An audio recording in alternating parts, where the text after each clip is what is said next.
A continuación, Quito con Marjorie.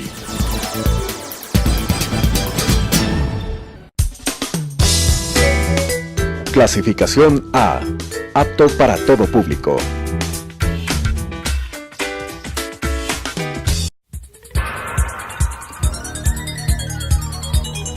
Las opiniones vertidas en este espacio por la producción y dirección del programa son de exclusiva responsabilidad de sus autores y de quienes intervienen en ellos.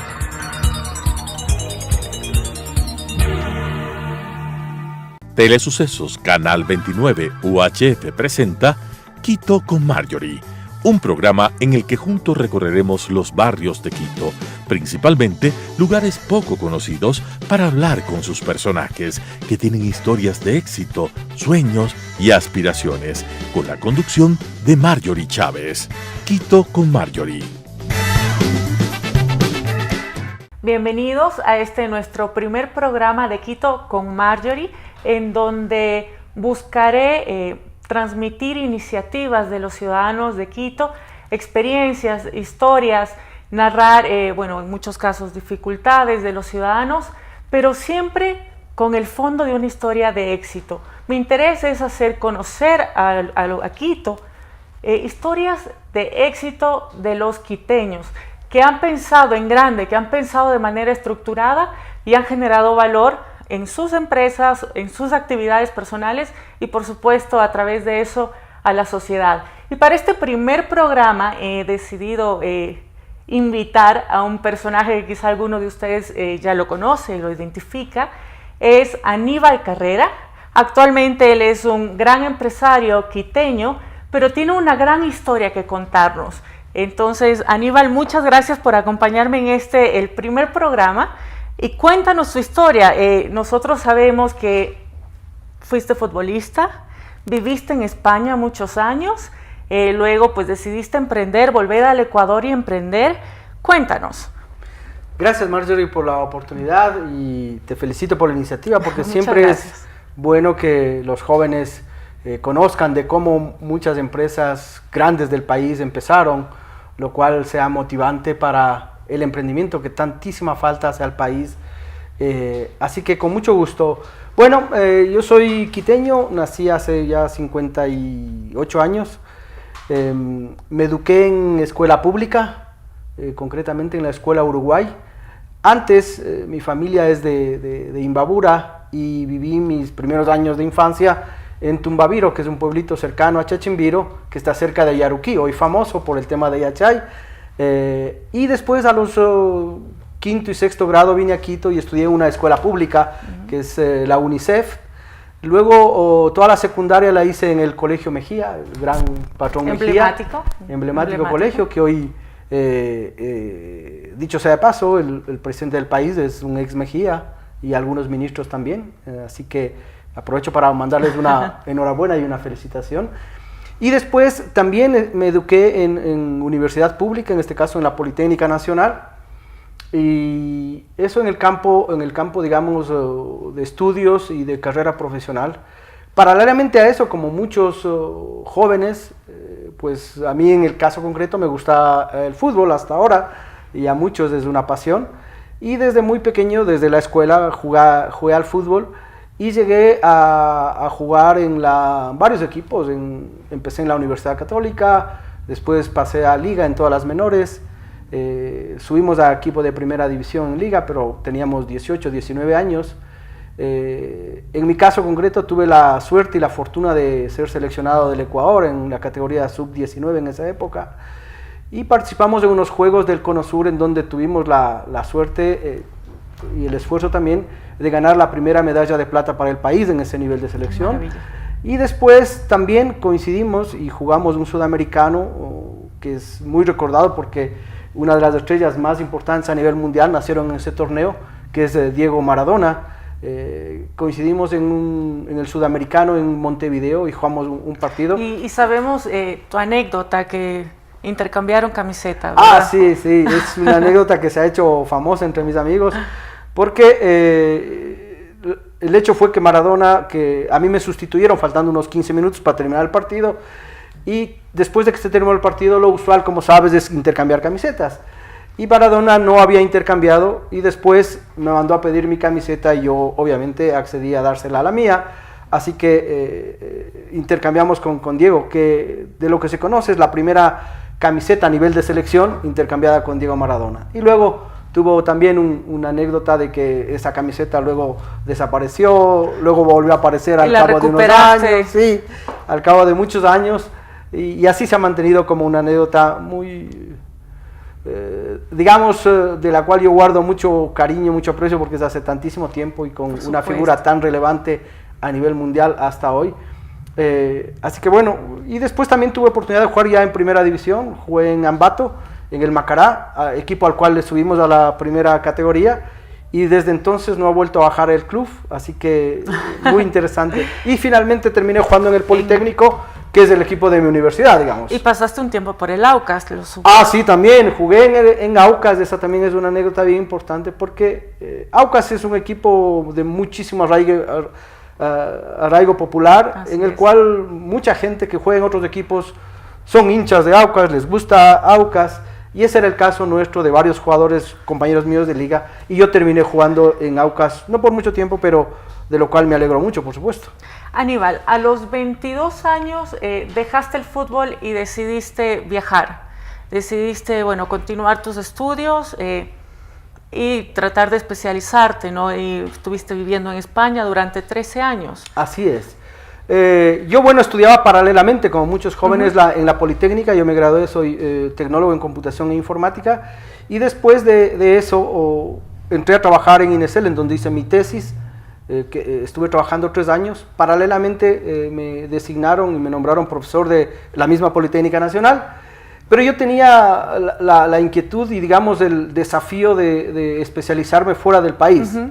Entonces, después de 3 años de trabajar en INESEL, gané un concurso y me fui a hacer una maestría en informática en la Universidad Politécnica de Madrid. También... ¿Esta maestría se alargó? Estuviste 13 años, ¿fue? Sí, se alargó bastante. Después hice un MBA también en otra universidad y volví al Ecuador. En esos años, estoy hablando del año 85. ¿Qué te incentivó, qué te motivó a volver?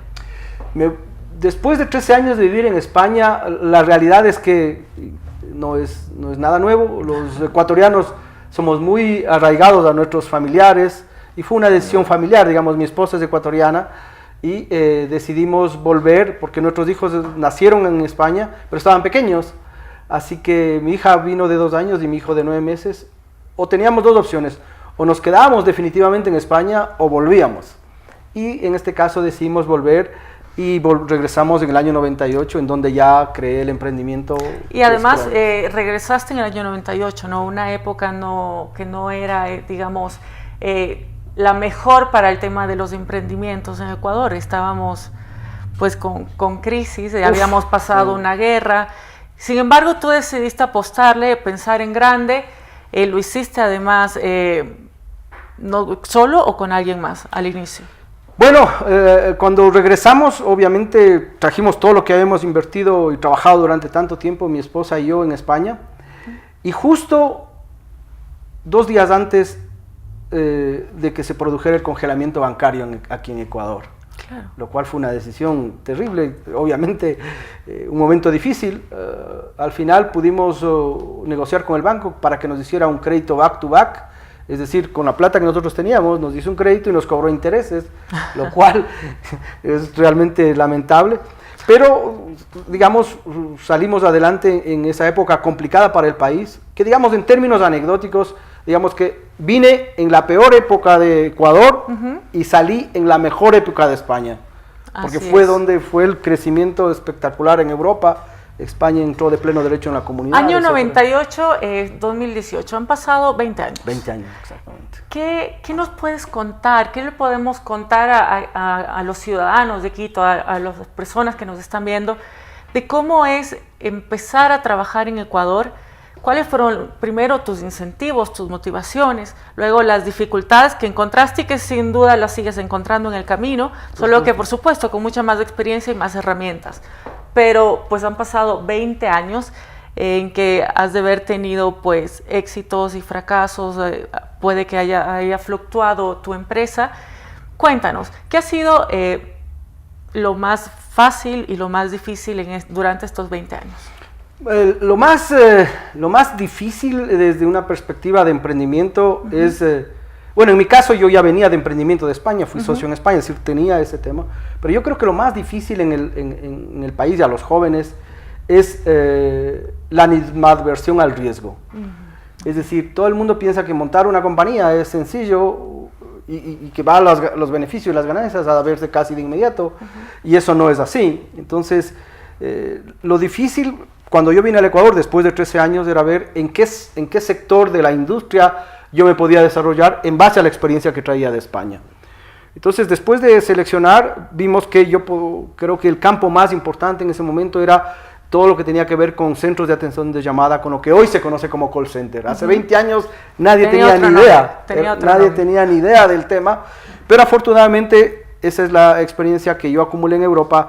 En Europa ya se había desarrollado muchísimo aquello, entonces era un tema que tenía que venir al Ecuador más temprano que tarde, y entonces decidimos emprender en ese campo de la industria informática de servicios, y es lo que hoy se ha desarrollado muy grandemente.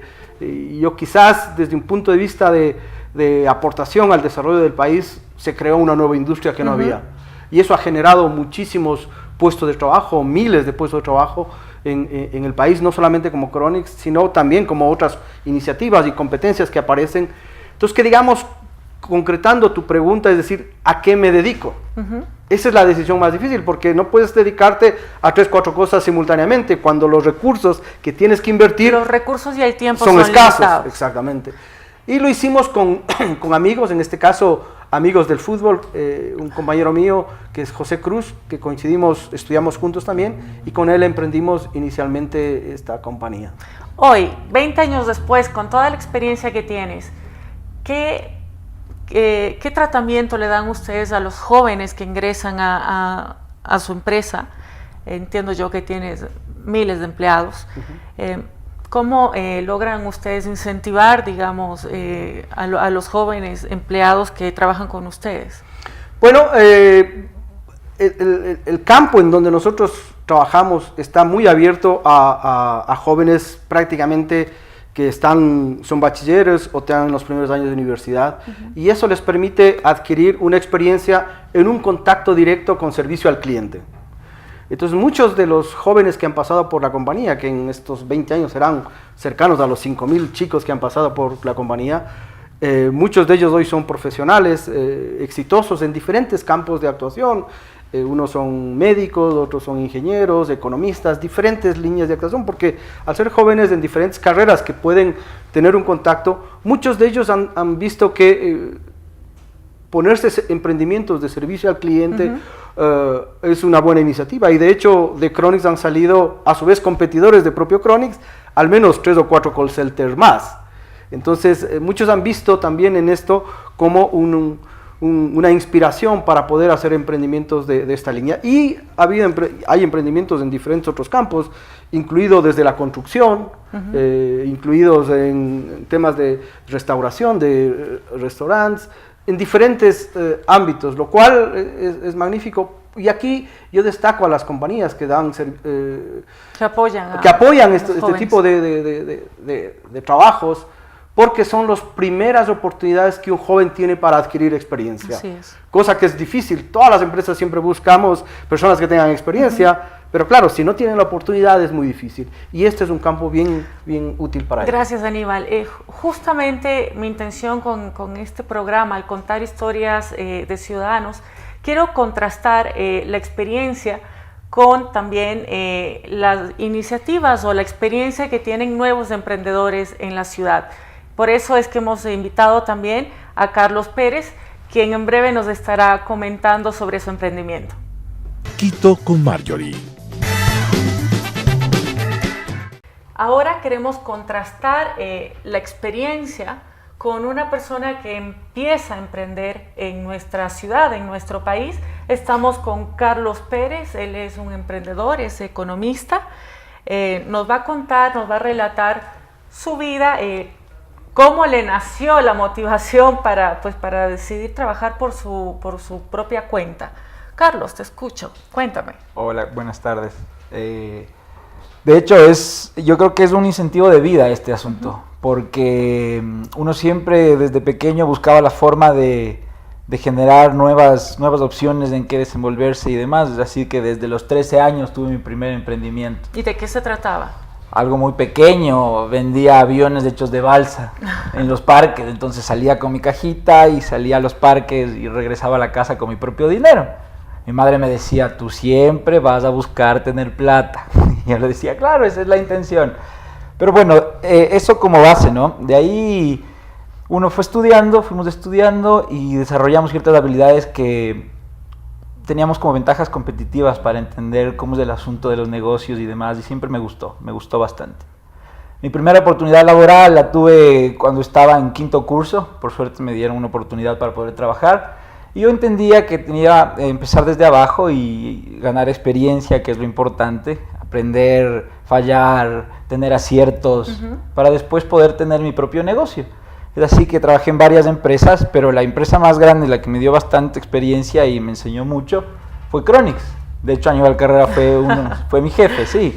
Yo soy completamente agradecido con él, con la empresa, porque crecí mucho, aprendí mucho. Y de ahí saliste y decidiste montar tu propia empresa. Un paso antes, de hecho, tuve una oferta laboral muy importante. Muy importante. A nivel económico era importante, pero no me daba cuenta de lo que perdía, sino únicamente el dinero que ganaba. Y fue así el asunto. ¿Qué hizo que te des cuenta de esto? ¿Qué hizo que valores causa-beneficio el decidirte emprender por tu cuenta o aceptar en este caso tu trabajo? ¿O crees que es pues algo innato el ser emprendedor? Quizá no es para todos y tú lo tuviste desde pequeño. ¿O crees que hay circunstancias que te hacen tomar la decisión? Yo creo que aquí existe un falso miedo al riesgo. Lo que comentó Aníbal. Sí, o sea, definitivamente las personas tienen que entender que tomar ciertos riesgos te saca de tu zona de confort y te permite crecer con los resultados que obtengas. Si tú tienes buenos resultados, pues lo has conseguido, pero nunca tengas miedo a dar un primer paso, porque ese primer paso te puede ayudar a encaminarte y buscar qué es lo que realmente tú quieres. Entonces, si algo les puedo decir yo a los jóvenes es que hay que tomar un primer paso, hay que arriesgarse. Y la mejor edad para arriesgarse es esa. Es cuando uno no tiene cargas familiares, no tiene mayores responsabilidades. Entonces es el momento de tomar una decisión y poder arriesgarse. Perfecto. Y hoy, ¿cuáles son las dificultades más grandes con las que te encuentras en tu actividad? A ver, nuestra empresa se encarga del tema de la construcción. Tuvimos un año muy complicado que fue el 2013 y hemos ido superando hasta el punto en el que ahora somos una empresa estable. El tema es que en nuestro mercado de la construcción hay bastante competencia, entonces hay que saber hacer las cosas, hay que hacerlas bien. Y sí, hay trámites gubernamentales, trámites municipales en los que para el emprendedor siempre es un poco más complicado cumplir todos esos requisitos. Por ejemplo, nosotros al momento de intentar tener obras con el Estado, por ejemplo, veíamos ciertas restricciones, que no podíamos tener contratos en 2 años, que teníamos un patrimonio mínimo como de $18,000. Entonces, una empresa que está empezando sí tiene sus limitaciones. Entonces, sí veíamos restricciones al inicio, de esa forma. Aníbal, ¿cuáles son los problemas que tú identificas hoy? Bueno, en nuestro caso hemos tenido actividad con entidades del gobierno y creo, lamentablemente, visto la realidad que es objetiva en este momento, un freno que es tremendo es el tema de la corrupción. Es realmente un hecho absolutamente lamentable, pero que tiene efectos lapidarios en el emprendimiento y en las iniciativas de empresas constituidas que han acumulado experiencia, pero que de un momento a otro se ven afectadas por la corrupción, porque vienen empresas que aparecen de la noche a la mañana y comienzan a operar sin saber por qué. Entonces, eso hace que mate a las compañías que durante mucho tiempo han tenido esfuerzos y no les han permitido desarrollar, crecer e incluso exportar servicios o tecnología, porque se ven afectadas por una corrupción gigantesca y que desincentiva a su vez que las empresas inviertan nuevamente, porque si te vas a chocar, tú haces una inversión y al cabo de unos meses o un año te chocas con un tema de corrupción, dices, hey, ¿cómo es esto? Si yo lo que he hecho durante muchos años es invertir, ¿y por qué me topo con estos paredes que son infranqueables en muchos casos? Es decir, el emprender en Ecuador es, para hacer la analogía con el fútbol, es como jugar en una cancha en mal estado, con la hinchada en contra, y acaso inclinada la cancha.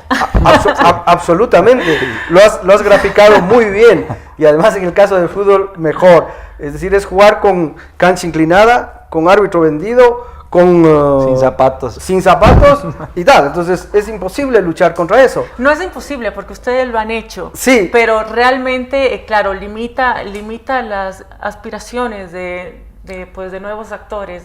¿Cuál es el gran problema que sucede con eso? Y es que las iniciativas como de carros, por ejemplo, imaginemos que en unos años llega a ser una empresa mediana, grande incluso, de construcción. El momento que va a contratar con el Estado se va a chocar con paredes. Y eso hace que su emprendimiento, que está realmente consistente, no le permita seguir creciendo y llegar a internacionalizarse. Lo mismo sucede en todos los campos de la industria. Veamos el campo de la publicidad, en el cual ustedes están trabajando. Fíjense lo que está sucediendo. Porque unas empresas que no eran nada antes con el gobierno han tenido un boom, y las otras empresas que siempre han estado se han visto paradas. Es decir, no existe una competencia leal, legítima, honesta y transparente. Que cada empresa sea valorada por sus esfuerzos, por sus méritos, por su dedicación, por sus políticas, por sus valores, no por otras cosas. Entonces, eso, si eso no está claro para todas las autoridades, termina matando los emprendimientos de jóvenes, porque dice, bueno, yo voy a emprender, tengo una idea estupenda, pero resulta que al cabo, cuando ya soy más o menos desarrollado, no puedo seguir creciendo.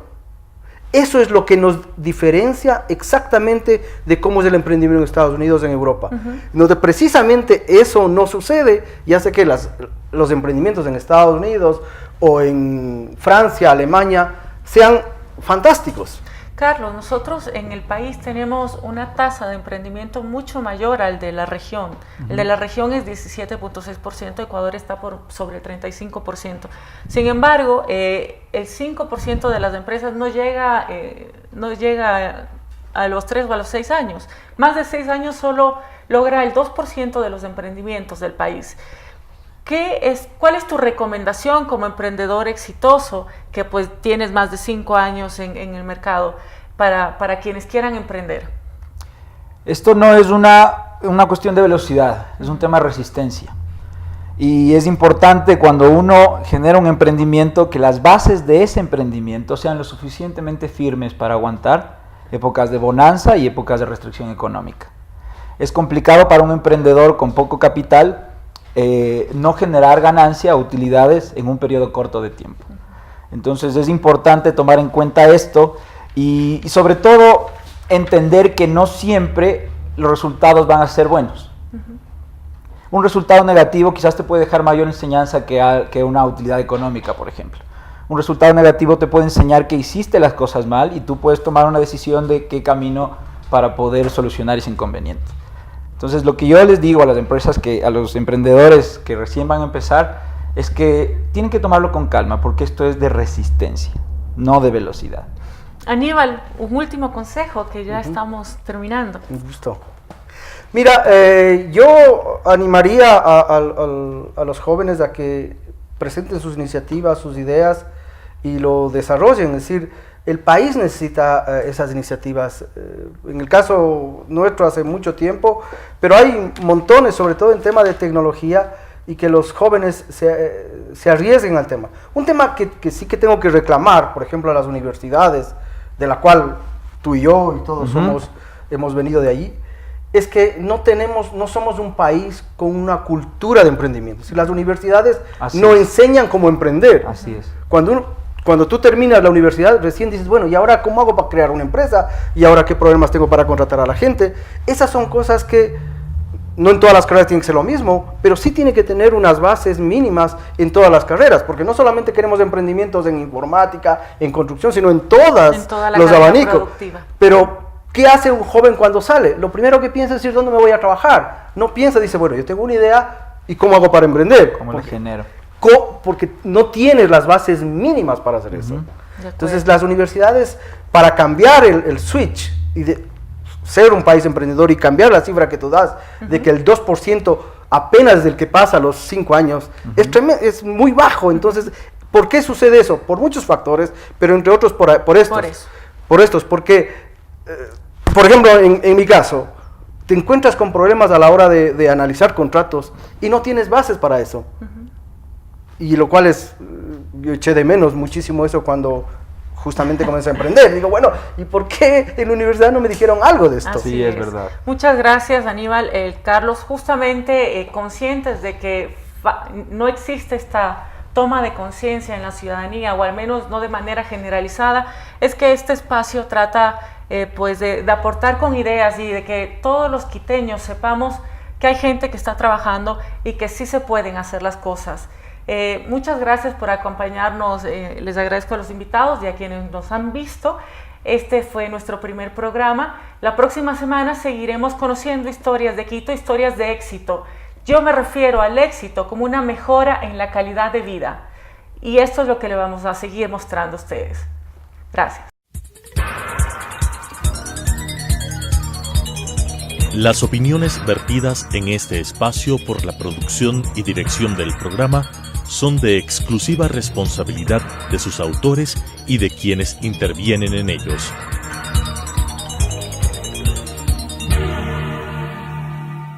Telesucesos Canal 29 UHF presentó Quito con Marjorie, un programa en el que juntos recorreremos los barrios de Quito, principalmente lugares poco conocidos, para hablar con sus personajes que tienen historias de éxito, sueños y aspiraciones, con la conducción de Marjorie Chávez. Quito con Marjorie.